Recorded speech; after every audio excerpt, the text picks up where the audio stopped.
अभी देश में एक तो कारण ये है कि जो पश्चिम और दक्षिण के राज्य हैं वहाँ पे ज़्यादा ईज़ ऑफ डूइंग बिजनेस है, सरकारों का सपोर्ट रहता है तो बिजनेसमैन वहाँ जाते हैं, कोस्टल एरिया है। बंगाल के पास ये एडवांटेज पहले से था, जैसा हमने कहा कि 1960-61 में तो तकरीबन 11% जीडीपी में शेयर था और अभी वो 5.5% के करीब है। सबसे बड़ी बात अब देखिए कि क्या होता है, आप अभी बंगाल में जाते हैं तो सबसे कोई भी बिजनेसमैन आपको कहता कि कहीं पे कोई कंस्ट्रक्शन है तो पहले आपको वहां पार्टी के सिंडिकेट से परमिशन लेना है। आप कहां से लेबर लेंगे, कहां से बालू लेंगे, कहां से सीमेंट लेंगे, कहां से टाइल्स लेंगे, ये सब का सब जो है वहां से निर्देशित होता है।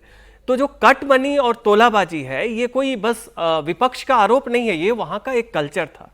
दूसरी बात आप देखिए कि निवेशकों को जब बाकी राज्यों के तुलना में इतना ज्यादा पॉलिटिकल पेमेंट करना पड़ता था, वैसी स्थिति में क्या है कि कोई भी वहां पे जो पहले जो नहीं है वो तो नहीं आना चाहेगा। लोग पिछले 10 साल में वहां से आप देखिए रायपुर शिफ्ट हुए हैं छत्तीसगढ़ में, भुवनेश्वर में शैक्षणिक संस्थाएं शिफ्ट कर गई, वो जाधवपुर और प्रेसिडेंसी का जमाना गया। आज के डेट में आप देखिए स्किल्ड एजुकेशन के लिए आपको कोलकाता में अगर सोचना है तो सबसे नजदीक जो है वो किट्स है जो कि भुवनेश्वर में है। ये स्थिति, गुवाहाटी काफी आगे बढ़ गया, वहां पे निवेश बढ़ गया।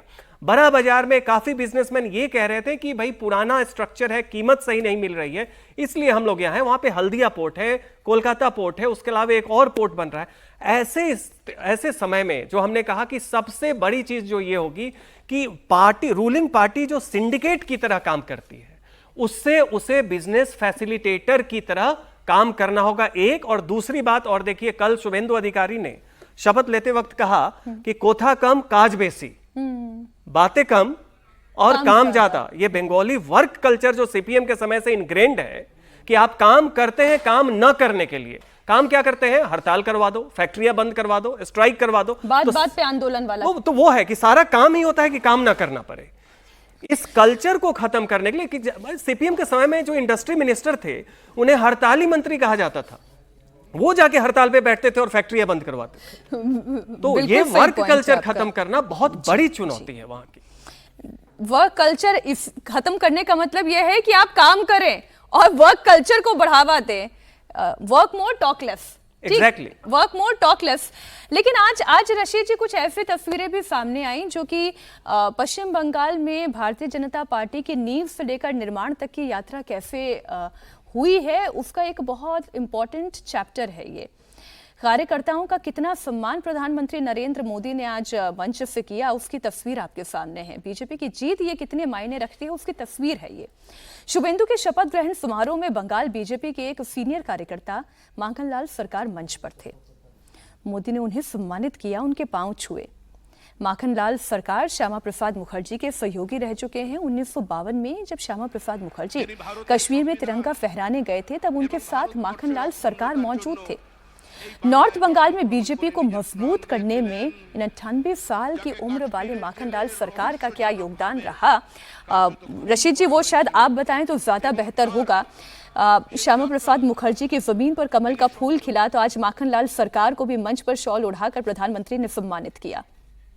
जी देखिए मीनाक्षी, ये कहने में हल्की छोटी बात लगेगी लेकिन ये बहुत बड़ी बात है कि जिस तरीके से उन्होंने सम्मानित किया, एक पूरा जो कई दशकों का एक लिंक जो था, एक इमोशनल लिंक, उसको कनेक्ट किया और पूरे देश ने उसको देखा। तो ये एक बड़ा महत्वपूर्ण एक बिंदु रहता है जो कार्यकर्ताओं में बड़ा जोश भरता है और आने वाले समय में भी भाजपा के लिए बहुत ज्यादा एक ऊर्जा का काम करेगा, क्योंकि ऐसी चीजें जो होती हैं, और वो भी देखिए कौन कौन व्यक्ति कर रहा है, जो देश का प्रधानमंत्री है, जिसके पास वहां इतने सारे वीआईपी, इतने सारे मुख्यमंत्री मौजूद थे, इतने सारे कैबिनेट मिनिस्टर मौजूद थे, लेकिन उसने कार्यकर्ता का ध्यान करा और लोगों को सबको याद दिलाया कि पहले क्या हम अपनी रूट्स के पर शामिल है। ये मतलब एक पूरी की पूरी एक अनफिनिश्ड एजेंडा था जिसको आज ये पूरा हुआ है। उसके साथ साथ देखिए मीनाक्षी, देखिए उसकी दूसरी तस्वीर देखिए, आप दूसरी तस्वीर देखिए। आज मैं अखबार में देखिए चकित रह गया और आपको भी दिलचस्प लगेगा कि विजय 2009 में जो तमिलनाडु के मुख्यमंत्री होने जा रहे हैं, वो 2009 में राहुल गांधी से मिलने आए और उन्होंने कहा कि मैं कांग्रेस में शामिल होना चाहता हूं, और राहुल गांधी ने उनको टरखा दिया, उनसे कह दिया कि जाके तुम यूथ कांग्रेस का चुनाव लड़ो, और वो हताश होकर चले गए। मतलब आप देखिए कि अगर विजय अगर मगर इतिहास में नहीं होता, लेकिन अगर विजय कांग्रेस में होते तो आज अगर उनका जो व्यक्तित्व है उससे कांग्रेस को कितना फायदा होता। तो ये आपको जो दो चीजें का मैं इसलिए कंपैरिजन कर रहा हूँ कि कहाँ एक तरफ नरेंद्र मोदी जी जो है श्यामा प्रसाद मुखर्जी की लेगेसी को पूरा न सिर्फ ओन अप कर रहे हैं, बल्कि उसको उसको सम्मान दे रहे हैं और उसको सबको देश को दिखा रहे हैं, अपनी पार्टी को, कि देखिए इस तरीके से पार्टी मैं आगे जो बढ़ती बात है। और आप राशि जी कहना चाह रहे हैं, शास्त्री जी, अगर उसी के एक और पहलू पर मैं जाऊं, एक होता है कि एक संगठन ड्रिवन पार्टी होती है जहां पर संगठन पार्टी को चलाता है, संगठन बड़ा होता है, व्यक्ति बड़ा नहीं होता, और एक तरफ है पर्सनालिटी ड्रिवन पार्टी या फैमिली ड्रिवन पार्टी। तो दोनों में बहुत बड़ा अंतर होता है। आज जो हम संगठन के एक ऐसे व्यक्ति का सम्मान होते हुए देख रहे हैं जो तब से जुड़े हुए हैं जब वो एक बड़ी ताकत थी भी नहीं, वो तो जमाना कांग्रेस का ही था, उसको सम्मानित किया गया, उन्हें याद किया गया। मीनाक्षी जी, आप पिछले 11-12 सालों में देखिए, जब भी बीजेपी को एक विजय का जो एक वातावरण है उसका सेलिब्रेशन होता है, इस सेलिब्रेशन में वो हमेशा जिन लोगों ने उस कंट्रीब्यूशन में उनका हाथ है उनका सम्मान करना, ये उनकी एक ट्रेडिशन रही है। और जो आज तस्वीरें आप दिखा रही हैं उसी एक सेलिब्रेशन का एक वो संकेत है। यहां मुख्य बात जो होगी, जो वेस्ट बंगाल की एक परंपरा रही है उससे हटके जो ये सरकार शायद करने का एक प्रॉमिस कर रही है कि सरकार और पक्ष में हम फर्क रखेंगे। सरकार पक्ष नहीं है, पक्ष सरकार नहीं है। रूलिंग पार्टी का भी सरकार चलाना होगा, बट सरकार को हम रूलिंग पार्टी नहीं कहेंगे। काफी साल पहले मीनाक्षी जी, राम मनोहर लोहिया जी ने एक बात कही थी जो शायद मुझे लगता है हर प्रजाप्रभुत्व में हमें ध्यान देना होगा। उन्होंने कहा था, देश अलग है, पार्टी अलग है।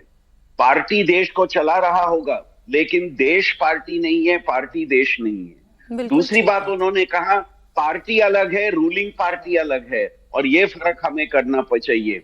तीसरी, रूलिंग पार्टी अलग है और व्यक्ति अलग है। जब हम ये फर्क नहीं करेंगे, तब जो इमरजेंसी में बात कही गई पार्टी के अध्यक्ष से कि India is Indira and Indira is India, वो समस्या फिर हो गई। जब आपने व्यक्ति, पार्टी, सरकार और देश के बीच में उन्होंने उस समय खत्म कर दिया। नहीं, बिल्कुल तो बिल्कुल।